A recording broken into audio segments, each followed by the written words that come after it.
மணாலியில் சிச்சுவின் burger business. சிச்சு அவனுடைய வீட்ல இருக்கிற பழைய பெட்டியை திறந்து அதுல இருக்கிற நோட்டு சில்லறையும் எண்ணிக்கிட்டு இருந்தா. அப்பதான் அங்க சோட்டுக்கிளியும் துணிக்குருவியும் வந்தாங்க. என்ன சிச்சு, இவ்வளவு பணத்தை எண்ணி வச்சுக்கிட்டு இருக்க? உனக்கு லாட்டரி ஏதாவது அடிச்சுதா? அதெல்லாம் இல்ல துணி, இத்தனை நாளா பணம் சேர்க்கணும்னு வயிற்றுக்கு கூட சரியா சாப்பிடல. இப்ப என்கிட்ட 50,000 ரூபாய் இருக்கு. இதை வச்சு ஊர்ல நல்ல ஒரு பிசினஸ் ஸ்டார்ட் பண்ணலான்னு இருக்கேன். Wow, super idea Chichu. என்ன பிசினஸ் ஸ்டார்ட் பண்ண போற? பியூட்டி பார்லர் வைக்க போறியா? பியூட்டி பார்லர் இல்ல சோட்டோ, நம்ம ஊர்ல எல்லாருக்கும் சாப்பிடுறதுனா ரொம்ப பிடிக்கும். அதான் ஃபுட் பிசினஸ் ஏதாவது ஸ்டார்ட் பண்ணலான்னு இருக்கேன். என்ன பண்ணலான்னு சொல்லுங்க. அப்பதான் பன்னுவும் புஜ்ஜியும் அங்க வந்தாங்க. ஆண்டி, பிரியாணி ஹோட்டல் ஆரம்பிங்க. நான் தினமும் 3 வேளை உங்க கடையிலேயே வந்து பிரியாணி சாப்பிடுறேன். அதெல்லாம் வேணாம் ஆண்டி, அப்புறம் 3 வேளையும் ஃப்ரீயா வந்து சாப்பிட்டு உங்க பிசினஸ க்ளோஸ் பண்ணிடுவான் இவன். ஆண்டி, பேசாம நீங்க இந்த பீட்சா பர்கர் இந்த மாதிரி ஏதாவது செய்யலாம்ல?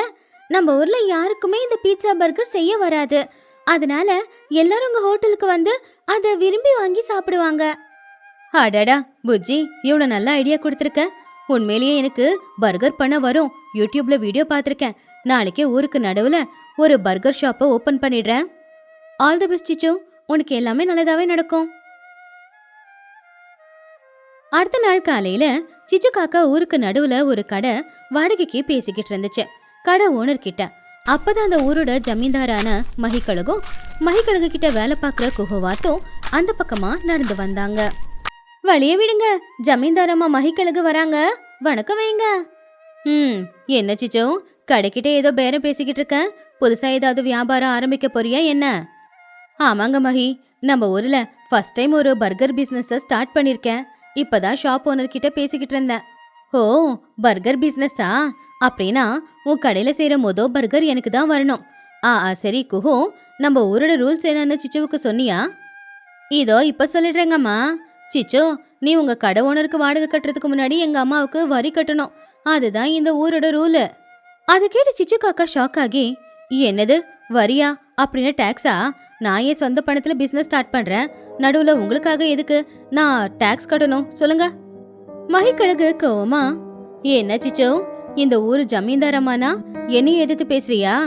இந்த ஊரோட காத்து சுவாசிச்சாலோ இந்த ஊர் தரையில யார் நடந்தாலோ எல்லாருமே எனக்கு வரி கட்டிதான் ஆகணும். அதுலயும் கடை வைக்கிறவங்களுக்கு மாசம் 10,000 ரூபாய் வரி கொடுத்துதான் ஆகணும். மாசம் 10,000மா? எனக்கு அவ்வளவு லாபமே வராதே. இது அநியாயம். நான் 1 ரூபாய் கூட கொடுக்க மாட்டேன். எவ்வளவு தைரியம் இருந்தா எங்க அம்மாவையே நீ எதிர்த்து பேசுவ? என்னை எதிர்த்துக்கிட்டு உன்னால இங்க வியாபாரம் செய்ய முடியாது. இப்பவே உன் புள்ளைய கூட்டிக்கிட்டு இந்த ஊரை விட்டு வெளியில போ. இனிமே உன்னால இங்க வியாபாரம் எல்லாம் ஆரம்பிக்க முடியாது. இனிமே உனக்கு இந்த ஊர்ல இடம் கிடையாது. கிளம்பு கிளம்பு, காத்து வரட்டும். சிச்சு காக்கா ரொம்பவும் வருத்தத்தோட, சரிங்க மகி, உங்க ஆணவம் எத்தனை நாளைக்கு இப்படி இருக்குதுன்னு நான் பாக்குறேன். நான் என் புள்ளைய கூட்டிக்கிட்டு இந்த ஊரை விட்டு வெளியில போறேன். ஆனா எங்க போனாலும் என் திறமையால நான் அங்க வாழ்ந்து காட்டுவேன். சிச்சு காக்கா கவலையா வீட்டுக்கு போய் புள்ள பன்னுவ கூட்டிக்கிட்டு அந்த ஊரை விட்டே வெளியில போனா. துணி சோட்டு எவ்வளவு தடுத்தாலும் அவ கேட்கவே இல்ல. இப்படியே நிறைய மாதங்களும் போயிடுச்சு. ஊர்ல குளிர்காலம் தொடங்குச்சு. இந்த வருஷம் குளிர் ரொம்ப அதிகமா இருந்துச்சு. ஒரு நாள் காலையில லூசி, சோட்டு, துணி 3 பேரும் ஒரு இடத்துல குளிர் காஞ்சிக்கிட்டு இருந்தாங்க. குளிர் சாதாரணமா இல்ல. பாவம், இந்த குளிர்ல சிச்சு எங்க போனாலோ எப்படி வாழ்ந்துகிட்டு இருக்காளோ. இந்த ஊரை விட்டு போயே 6 மாசம் ஆச்சு. ஆமா துணி, அவ சாபம் அந்த மகிக்கழுக சும்மா விடவே விடாது. சிச்சு இல்லாம ஊர்ல எந்த கலையும் இல்ல. அப்ப லூசிக்கு ஏதோ ஞாபகத்துக்கு வந்துச்சு. அட, நான் உங்ககிட்ட ஒரு விஷயம் சொல்ல மறந்துட்டேன்.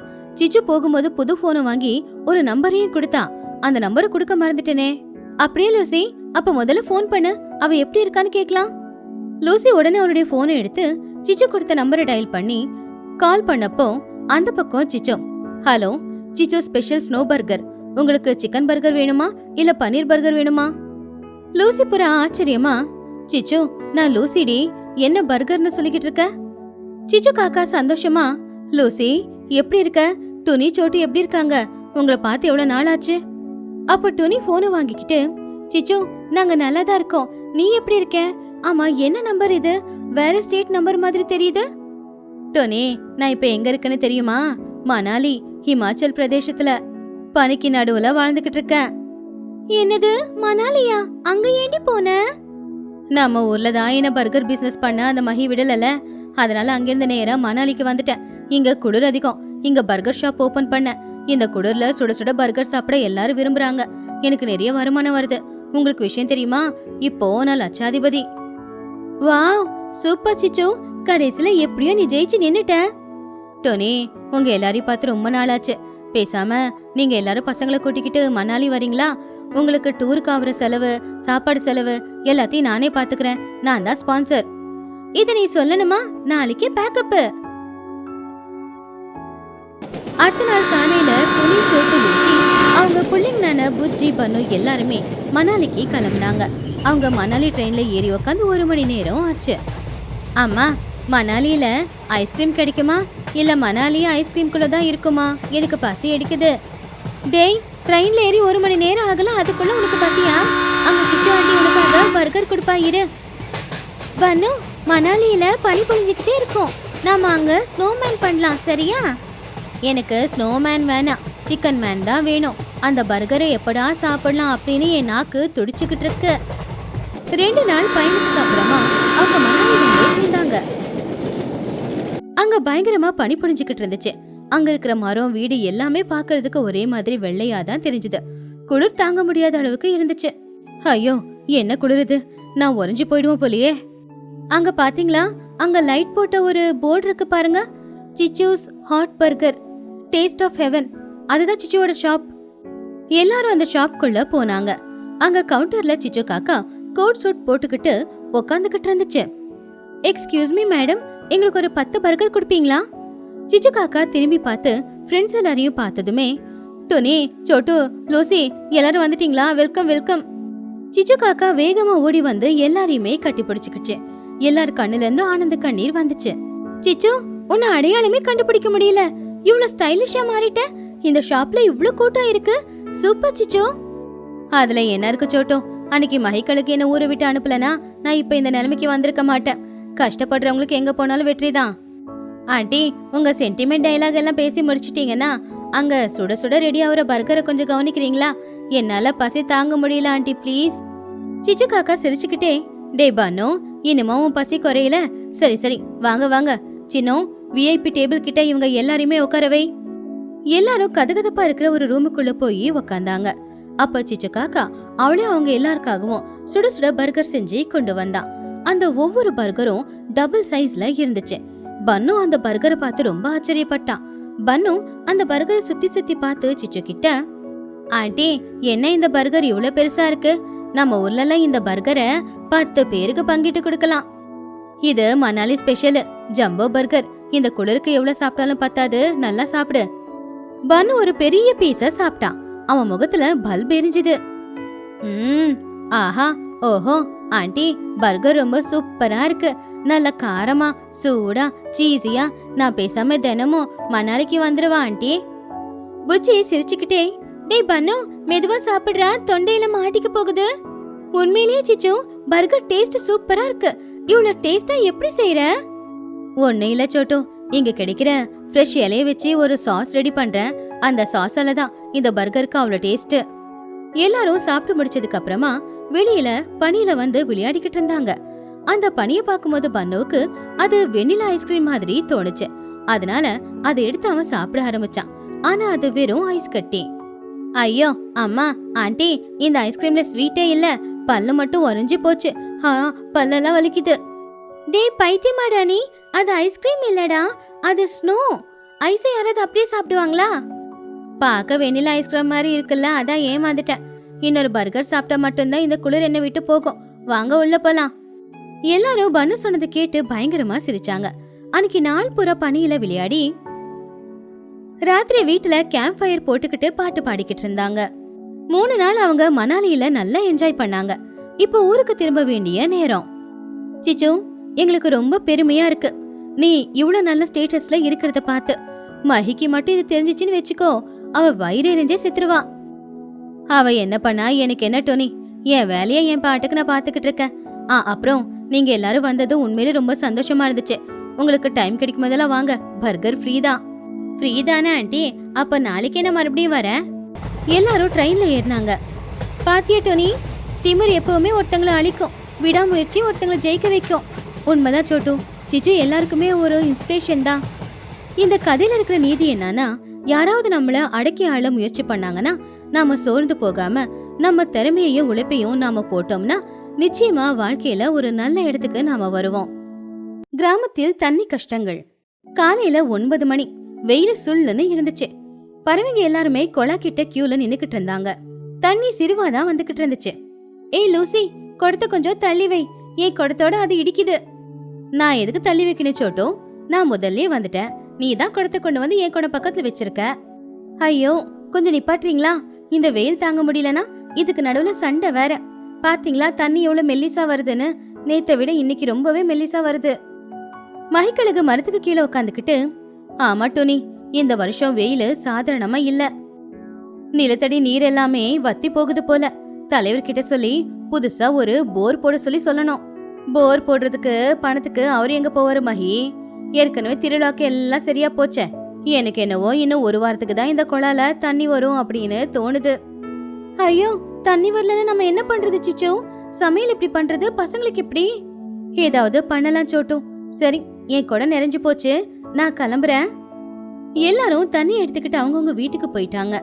அன்னைக்கு சாயந்தர நேரம் சோட்டு கிளி துணிக்குருவி வீட்டு வேலை எல்லாத்தையுமே முடிச்சுக்கிட்டு பேசிக்கிட்டு இருக்கும்போது அந்த வழியா வந்த குகுவாத்து அவங்க பேசுறத கேட்டுக்கிட்டு இருந்துச்சு. துணி, காலையில சிச்சு சொன்னது கேட்டியா, தண்ணி நின்னுடும் அப்படின்னு சொல்றான், எனக்கு ரொம்ப பயமா இருக்கு. அவ எப்பவும் வாய்க்கு வந்தபடி பேசுவாதான், ஆனா இன்னைக்கு சொன்னது என்னமோ உண்மைன்னு தோணுது. காலையில ஒரு குடம் நிறையறதுக்கு அவ்வளவு நேரம் ஆச்சே. நாளைக்கு நிலைமை என்ன ஆகும், பசங்களுக்கு வர வேணும்ல தண்ணி. ஆமா, அதுக்கு என்கிட்ட ஒரு யோசனை இருக்கு. நாளையில இருந்து யாரும் வரதுக்கு முன்னாடியே விடிய காலையில 6 மணிக்கே நம்ம கொலா கிட்ட போயிடலாம். அப்ப வெயிலும் இருக்காது, யாரும் அதிகமா இருக்கவும் மாட்டாங்க. அப்ப நமக்கு தேவையான தண்ணிய பிடிச்சுக்கிட்டு நாம போயிடலாம். சூப்பர் ஐடியா டோனி, இதை யாருக்கிட்டயும் சொல்லாத. நாம 2 பேரும் மட்டுமே நாளைக்கு காலையில 6 மணிக்கு போயிடலாம். அவங்க 2 பேரும் பேசிக்கிட்டு இருந்தத குகுவாத்து கேட்டுக்கிட்டு இருந்துச்சு. அப்ப குகு அவருடைய மனசுக்குள்ள, ஓஹோ உங்க பிளான் இதா, இத முதல்ல என் பெஸ்ட் ஃப்ரெண்டான சிச்சு கிட்ட சொல்லணும். இவங்க மட்டும் சீக்கிரமா தண்ணி பிடிச்சா எப்படி, நாங்களும் தண்ணி பிடிக்க வேண்டாமா அப்படின்னு சொல்லி குஹு நேரா சிச்சுவோட வீட்டுக்கு போச்சு.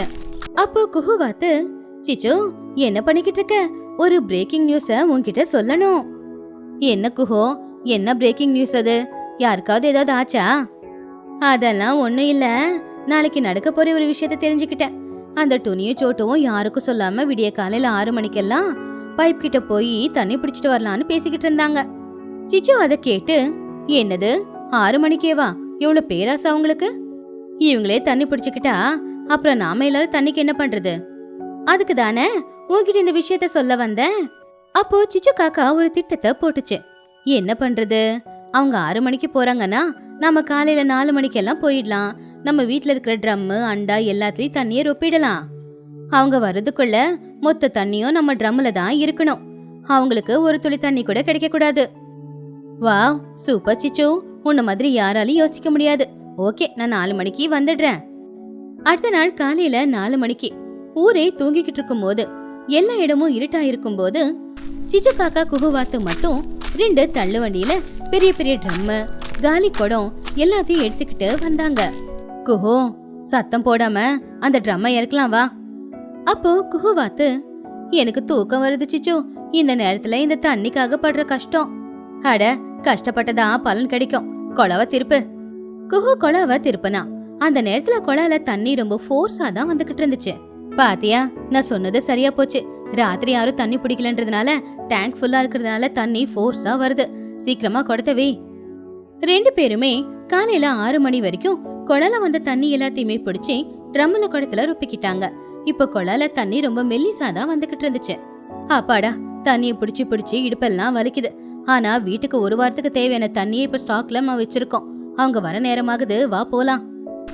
2 பேரும் தள்ளு வண்டியில அந்த ட்ரம் தண்ணியை வச்சுக்கிட்டு வீட்டுக்கு எடுத்துக்கிட்டு போயிட்டாங்க. காலையில ஒரு 8 மணி இருக்கும். சோட்டு டோனி 2 பேருமே தண்ணி பிடிக்கிறதுக்காக கொலா கிட்ட வந்தாங்க.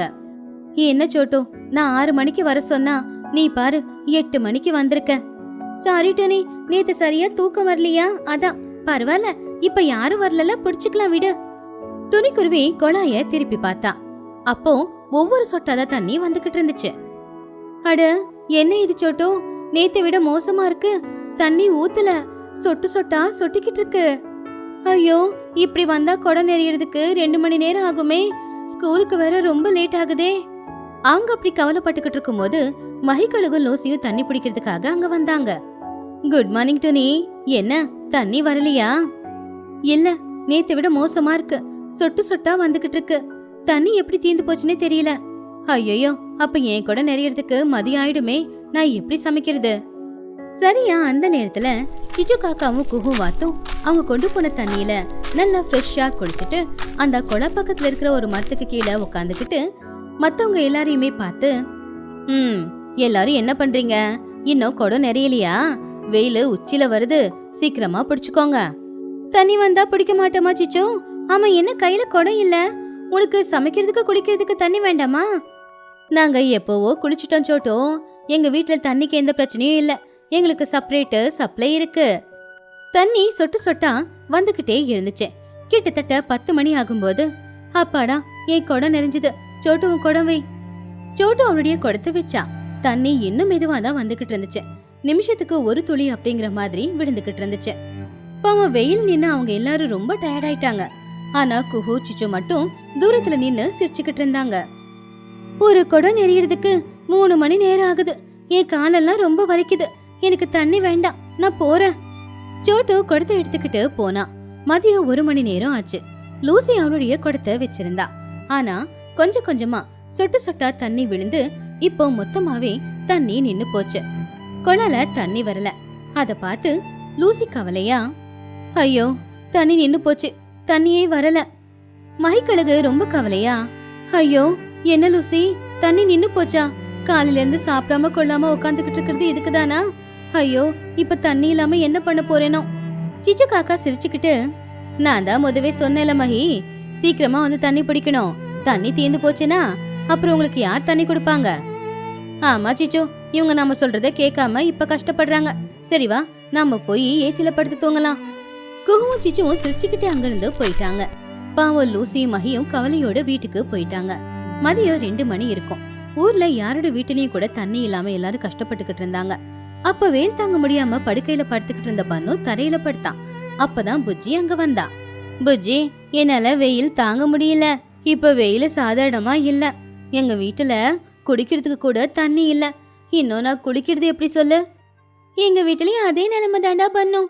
எங்க அம்மா காலையில போய் தண்ணி கொண்டு வந்தாங்க, ஒரே ஒரு குடம். என்ன பண்றதுன்னு தெரியல. 2 பேரும் அப்படி தெருவுல நடந்து போய்கிட்டு இருக்கும் போது அவங்களுக்கு முன்னாடி சின்ன காக்கா குளிச்சுட்டு சூப்பர் ஃப்ரெஷ்ஷா அவங்க முன்னாடி நடந்து வந்துகிட்டு இருந்தான். அப்ப அவன் போட்டு குளிச்ச அந்த சிந்தால் சோப்போட மனம் பன்னுவோட மூக்கு வரைக்குமே வந்துருச்சு. அட புஜ்ஜி, இந்த வாசம் பாத்தியா? இது சிந்தால் சோப்பு வாசம் தானே? யாரோ குளிச்சுட்டு இப்பதான் ஃப்ரெஷ்ஷா வர மாதிரி இருக்கு. ஆமாண்டா பன்னு, அது நம்மளுடைய சின்னதான். டேய் சின்னோ, இங்க வா. அட புஜ்ஜி, பன்னு, என்ன வெயில காஞ்சு போன மிளகா மாதிரி இருக்கீங்க? அப்ப 2 பேருமே சின்னவ வாசம் பிடிச்சு, டேய், ஊர்ல யாருக்கு குடிக்க கூட தண்ணி இல்லாம வேர்த்து விறுவிறுத்து நாங்கெல்லாம் இருக்கும்போது நீ மட்டும் நல்லா குளிச்சுட்டு ஃப்ரெஷ்ஷா சென்ட் அடிச்சுட்டு வர, உனக்கு ஏதுடா தண்ணி? அப்போ சின்ன காக்கா பாவம் அப்பாவியா, எங்க வீட்டுல தண்ணிக்கு என்னடா பிரச்சனை? 2 ட்ரம் நிறைய எங்க வீட்டுல தண்ணி இருக்கே. இப்பதான் 1 மணி நேரம் 3 பக்கெட் தண்ணி எடுத்து தலையில ஊத்திக்கிட்டு நல்லா சந்தோஷமா ஃப்ரெஷ்ஷா குளிச்சேன். அப்ப புஜ்ஜி ஷாக் ஆகி, என்னது 2 ட்ரம் தண்ணியா? அது எப்படிடா? இன்னைக்கு குழால தண்ணி வரலையே. புஜ்ஜி, உனக்கு எங்க அம்மாவோட டேலண்ட் பத்தி தெரியாது. இன்னைக்கு விடிய காலையில 4 மணிக்கே யாரும் எழுந்திருக்கிறதுக்கு முன்னாடியே அம்மாவும் குஹு ஆண்டியும் வீட்டுல இருக்கிற ட்ரம்மு குடம் அண்டா எல்லாத்தையும் எடுத்துக்கிட்டு குழா கிட்ட போய் தண்ணி பிடிச்சிட்டு வந்து வச்சுட்டாங்க. இப்போ எங்க வீட்டுல நிறைய தண்ணி இருக்கு. பன்னுவும் புஜ்ஜியும் ஒருத்தங்க முகத்தை ஒருத்தங்க பாத்துக்கிட்டாங்க. அவங்களுக்கு விஷயம் புரிஞ்சுது. ஓ, இதான் விஷயமா? உங்க அம்மாவுக்கு டேலண்ட் அதிகம்டா. சரிடா, நீ போ. பசங்க எல்லாருமே வீட்டுக்கு போய் அவங்க அம்மாங்க கிட்ட நடந்த விஷயத்த சொன்னாங்க. துணி சோட்டு 2 பேரும் கோவமா லூசி அப்புறம் மகி கிட்ட போய் அந்த விஷயத்த சொன்னாங்க. எல்லாருக்குமே சிச்சு மேல ரொம்பவும் கோவம் வந்துச்சு. இவ்வளவு திமிரு அந்த சிச்சுவுக்கு! நம்ம எல்லாருக்கும் தேவையான தண்ணிய அவளே எடுத்து வச்சுக்கிறாளா? வாங்க இப்பவே போய் கேக்கலாம். எல்லாரும் அதே கோவத்தோட சிச்சு காக்காவோட வீட்டுக்கு போனாங்க. வீட்டுக்குள்ள சிச்சுவும் குஹுவும் ஏசியில உக்காந்துக்கிட்டு இருக்கும்போது துணிக்குருவி வெளியில நின்னு ரொம்ப சத்தமா, சிச்சு வெளியில வா, வீணா போனவளே, உன் கதையெல்லாம் எங்களுக்கு தெரிஞ்சு போச்சு அப்படின்னு சத்தமா கத்துன உடனே சிச்சு காக்கா வெளியில வந்துச்சு. என்னாச்சு? ஏன் கத்துறீங்க? கத்துறதா? உன்னை இந்த குடத்தாலேயே அடிக்கணும். காலையில 4 மணிக்கு நீயும் குஹும் 2 பேரும் போய் மொத்த தண்ணியையும் எடுத்துக்கிட்டு வந்துட்டீங்களா? அதனாலதான் 8 மணிக்கு நாங்க போகும்போது எங்களுக்கு குடிக்கிறதுக்கு கூட அந்த குழால தண்ணி வரலையா? அதை கேட்டு குஹுவாத்த ஆச்சரியமா, அது அது வந்து நாங்க கொஞ்சம் முன்னாடி போனோம், அவ்வளவுதான். கொஞ்சம் முன்னாடி போறது இல்ல குஹு. குழா ஊர்ல இருக்கிற எல்லாருக்குமே சொந்தமானது தானே. நீங்க சீக்கிரமா போய் தேவையான அளவுக்கு தண்ணி பிடிச்சிருந்தா பரவாயில்ல. ஆனா மொத்த தண்ணியையும் பிடிச்சு எங்களுக்கு தண்ணி இல்லாம ஆக்கிட்டீங்களே. ஆமா பாட்டி, இந்த சின்ன 1 மணி நேரம் தண்ணியில குளிச்சிருக்கான். அவனுக்கு 1 மணி நேரம் தண்ணியில குளிக்கிறது முக்கியமா? எவ்வளவுதான் குளிச்சாலும் அவன் கருப்பா தானே இருக்க போறான். டேய் பன்னு, என் புள்ளி எதுவும் சொல்லாத. சரி, தப்பு எந்துதான். நான் தான் தண்ணியை கொண்டு வந்துட்டேன். ஒத்துக்கிட்டதுக்கு நன்றி. வாங்க எல்லாரும் உள்ள போலாம். எல்லாரும் சிச்சு வீட்டுக்குள்ள போய் பார்த்தப்போ அங்க 2 ட்ரம் நிறைய தண்ணி இருந்துச்சு. அடி பாவி, இவ்வளவு தண்ணியா? இது எங்க எல்லாருக்குமே 2 நாளைக்கு வருமே. சோட்டு, துணி, எல்லாரும் போங்க, குடத்தை எடுத்துட்டு வாங்க. இந்த ட்ரம்ல இருக்கிற தண்ணி எல்லாத்தையுமே நம்ம வீட்டுக்கு எடுத்துட்டு போலாம். இந்த தண்ணி நமக்கு சொந்தமானது. இந்த சிச்சுவுக்கு இனிமே இந்த தண்ணியை கொடுக்க கூடாது. சிச்சு காக்க பயந்து போய், ஐயோ மஹி, இப்படி பண்ணா எப்படி? நான் விடிய காலையில 4 மணிக்கு எழுந்திருச்சு வண்டி வச்சு போய் இடுப்பு வலிக்க கொண்டு வந்த தண்ணி எல்லாத்தையும் நீங்களே எடுத்துக்கிட்டா? அப்போ பன்னு கிளி, ஆண்டி, நீங்க பட்ட கஷ்டத்துக்கு அந்த ட்ரம்ல ஒரு மக்கு தண்ணியை நாங்க உங்களுக்காக கொடுக்கறோம். அந்த தண்ணியை வச்சுக்கிட்டு நீங்க ஜாலியா இருங்க. எல்லாரும் சிரிச்சுக்கிட்டு அவங்கவுங்க குடத்தை ருப்பிக்கிட்டாங்க. குஹுவோட வீட்டுக்கு போய் அங்க இருக்கிற தண்ணியையும் எடுத்துக்கிட்டாங்க. இப்போ குஹுக்கும் தண்ணி இல்ல, சிச்சுவுக்கும் தண்ணி இல்ல. இருக்கிற தண்ணி எல்லாத்தையுமே எல்லாருமே எடுத்துக்கிட்டாங்க. ஐயோ, காலையிலேயே தூக்கத்தை கெடுத்துக்கிட்டு கஷ்டப்பட்டு இடுப்பு வலிக்க மொத்த தண்ணியை ட்ரம்ல ரொப்பி வச்சா எனக்காக இந்த ஒரு இடத்துல மட்டும் தண்ணியை விட்டுட்டு மொத்தத்தையும் எடுத்துட்டு போயிட்டாங்களே. என் கஷ்டம் மொத்தமும் வீணால போச்சு. உனக்கு மட்டுமா? என் வீட்டுல இருக்கிற தண்ணி எல்லாத்தையுமே தான் எடுத்துட்டு போயிட்டாங்க. அப்படி சிச்சுவும் குஹுவும் சுயநலத்தோட செஞ்ச வேலை இன்னைக்கு அவங்களுக்கே எதிராக போய் எல்லாருமே சேர்ந்து அவங்களுக்கு ஒரு நல்ல பாடத்தை கத்து கொடுத்திருந்தாங்க. ஊருக்கே சொந்தமானதை நாம தனியா சொந்தமாக்கிக்க கூடாது அப்படிங்கறத தெரிஞ்சுக்கிட்டாங்க.